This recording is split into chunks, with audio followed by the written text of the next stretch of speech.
Alright, so this is my little bearing extractor. Where are we? I'm looking at things upside down. So hopefully this works. Well, I know it does, because I'm going to push it into a socket. Oh, loud.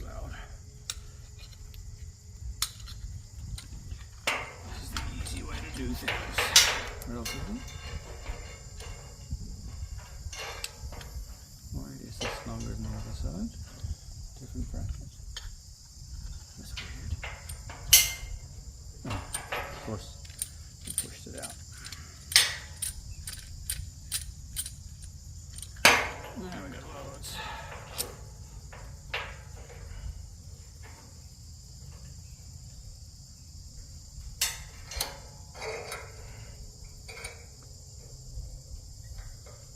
Looks pretty good.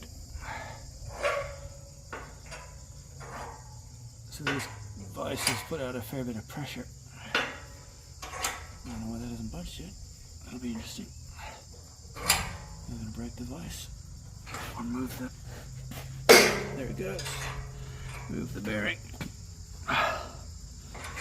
So I just learned on doing the other one. Boom.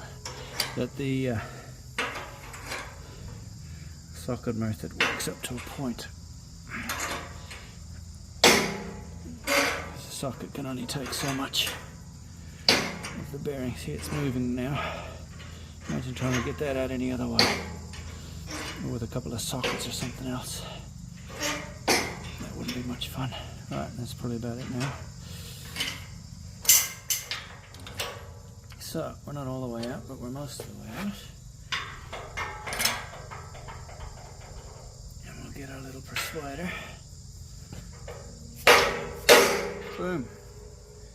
That's definitely the easy way to remove this without completely destroying it. Just bushing. And the piece up the middle stops it from to forming in, and it basically it can't escape. So, and the brass shouldn't do any damage to the steel, so happy days. Alright, a little quick one for today.